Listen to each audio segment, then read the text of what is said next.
Muchísimas gracias por estar con nosotros en este programa en el que queremos hacer un balance de este año. Voy a empezar por uno de los temas que yo creo que más ha llamado la atención y sobre todo por los últimos coletazos, después entraremos con el tema del coronavirus, cómo ha sido sin duda alguna ese relevo que va a haber en la Casa Blanca. Decía yo hace tan solo unos instantes, Damián, que se estaba prácticamente anunciando todo como albricias. Tenemos buenas noticias y yo creo que no va a haber un cambio tan radical y que estamos ante un gobierno, bueno, que nos va a dejar también algunos reveses a nivel internacional. Sí, ¿qué tal?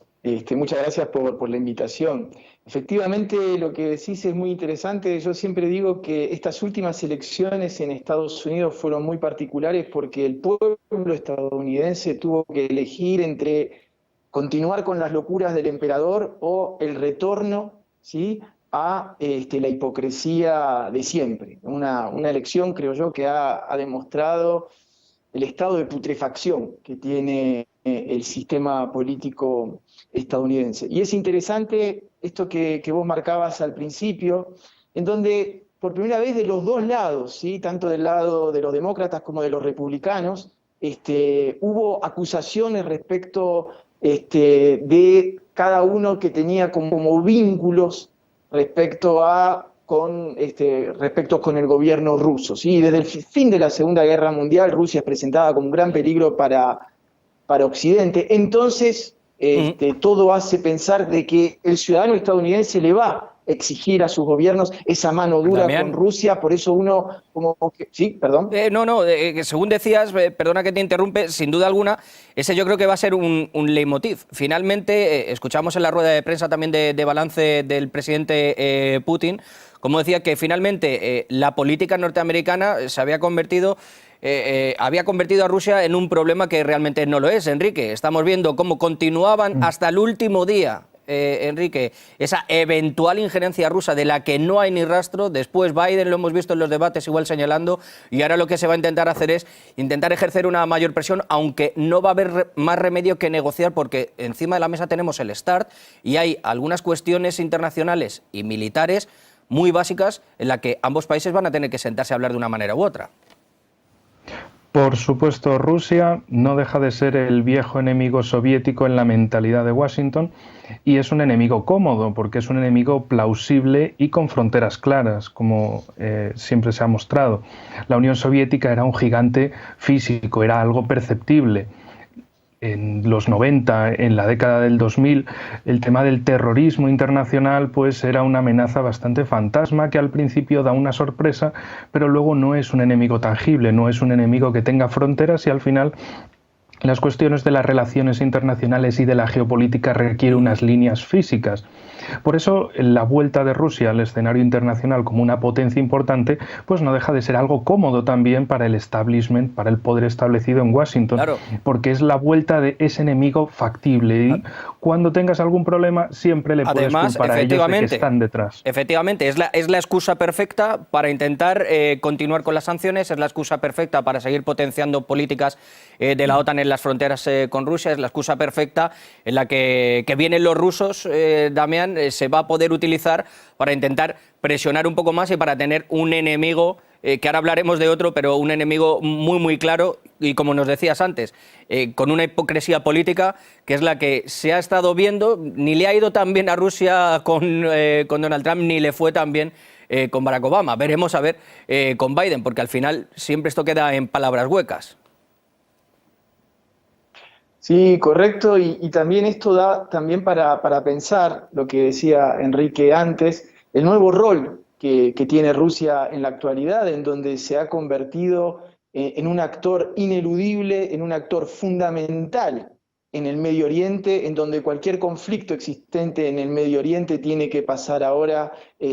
por Rusia, y esto tiene que ver también con un basculamiento militar que produjo Estados Unidos a partir de 2008, con un golpe de timón geopolítico muy importante de Barack Obama, en donde de alguna manera se decidió bascular todo el aparato militar, y cuando hablo del aparato militar incluyo el aparato comunicacional, hacia la zona de Asia-Pacífico, dejando un canal geopolítico en la zona del Medio Oriente que Rusia ha aprovechado a la perfección. Efectivamente, parece que a Estados Unidos lo que sí que le ha molestado, o al menos al establishment, que es el que va a volver, que se haya podido ocupar un puesto o se haya podido realizar, por ejemplo, operaciones antiterroristas en Siria, por parte de Estados Unidos un abandono en Yemen, como lo hemos visto, ni hablar de Irak y de Afganistán, y por no contar el tema de Irán.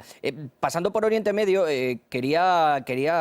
hablar de la zona, Enrique, que nos ha nombrado Damián, la zona de Asia-Pacífico. Ahora mismo yo creo que va a centrar las miradas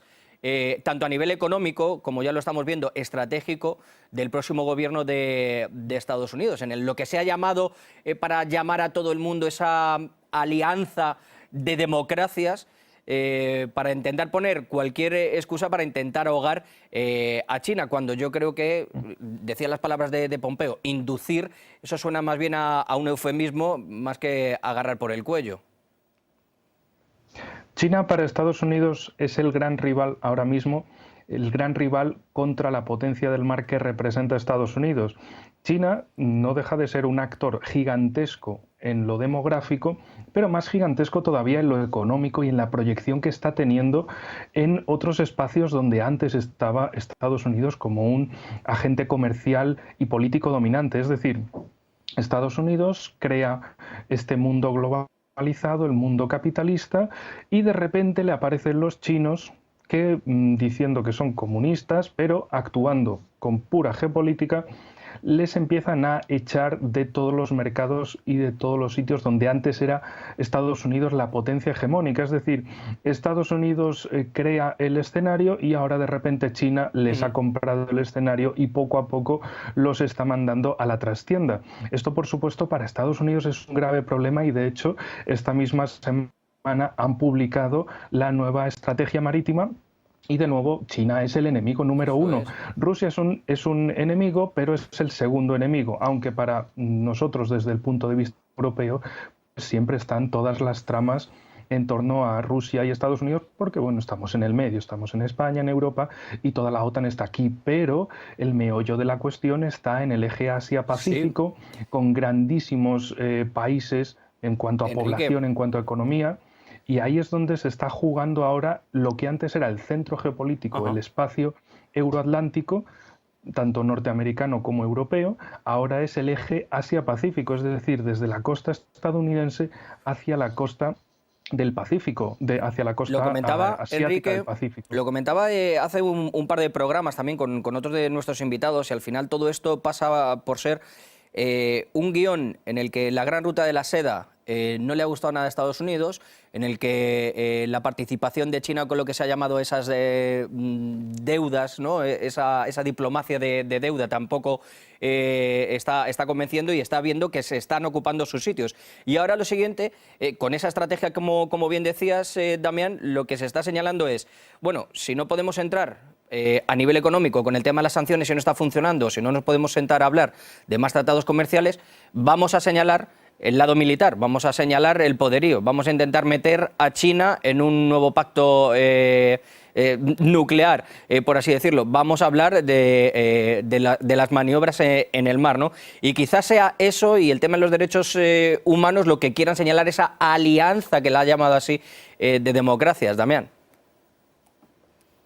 Sí, yo creo que en el tema militar y el tema de los derechos humanos hay dos grandes ejes. Primero, hay que ser consciente de la hipocresía de los tratados, porque desde la crisis de los misiles las potencias se dieron cuenta que no se pueden enfrentar más militarmente porque explota el planeta, por un lado. Y por el otro lado, ¿sí?, hay que ser consciente en que el ser humano es tan necio que ha creado un negocio en donde la guerra y la desconfianza hacia el otro sigue siendo el mejor de los negocios. Mientras este paradigma siga vigente, es muy difícil pensar una paz mundial. Y respecto al tema de los derechos humanos, en realidad lo que siempre perturba de Occidente es la doble vara para medir. Una vara que mide a países como Cuba, Venezuela, Rusia, Turquía, Irán, etcétera, ¿sí? Y una vara completamente distinta para medir, por ejemplo, todas las barbaridades que pasan en materia de derechos humanos en Arabia Saudita. Eso es lo que a nivel discursivo yo creo cada vez la sociedad de las naciones acepta menos por parte de Sí, Occidente. yo no sé si toda esta hipocresía algún día, digamos, se va a caer la cara de vergüenza, o todo van a ser buenas palabras con ejemplos como lo que nos estábamos diciendo. ¿Cómo se va a poder intentar pactar, Enrique, por ejemplo, un nuevo pacto que quiere ser quizás rediseñado con Irán, ese pacto nuclear del que todo el mundo está pendiente, cuando se están emitiendo unas sanciones que son increíbles, cuando se está hablando de que solo son algunos países los que están cometiendo barbaridades contra los derechos humanos, y hay otros pues que mejor callar, mejor hacemos campañas en Londres de los taxis que ya pueden conducir las mujeres y eso es normalidad en pleno siglo XXI, o que haya latigazos en una plaza pública. Actualmente, en este contexto, lo que tenemos es un mundo cada vez más multipolar, donde hay unas potencias,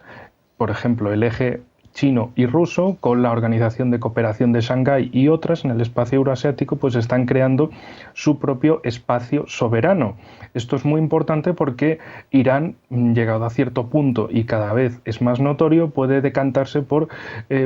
pasar de cualquier tratado con países occidentales porque tiene todo lo necesario en su espacio euroasiático, es decir, con los lazos hacia China y los lazos hacia Rusia. Esto es el eje fundamental actual,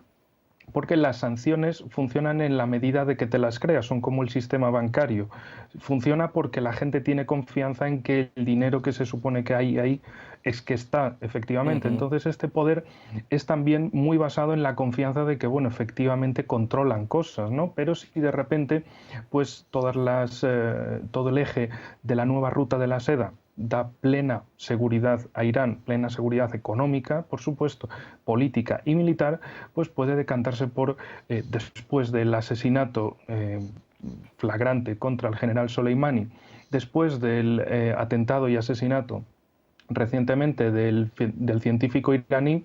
a manos de grupo terrorista, e Irán acusa directamente al servicio secreto israelí, pues a partir de todas esas cosas pueden decantarse por no vamos a volver a la mesa porque tenemos otras cosas mucho mejores y lo siento mucho, pero habéis perdido nuestra confianza, y todo lo que antes podría ir a Occidente, pues ahora va hacia Oriente, hacia Asia, Enrique, hacia Rusia. hablabas de falta de confianza y perdón que meta este salto tan grande de latitudes, pero el tiempo no se estaba premiando y quería hacer un balance de todo. Y sin duda alguna la falta de confianza, Damián, es la que se ha vivido en algunos países en América Latina. Veíamos que había mucho movimiento social, ha habido muchísimas protestas, tenemos los casos de Chile, tenemos los casos de corrupción o lo que está sucediendo en Perú, el tema del gobierno de Colombia. Se frenaron con la pandemia, pero finalmente parece que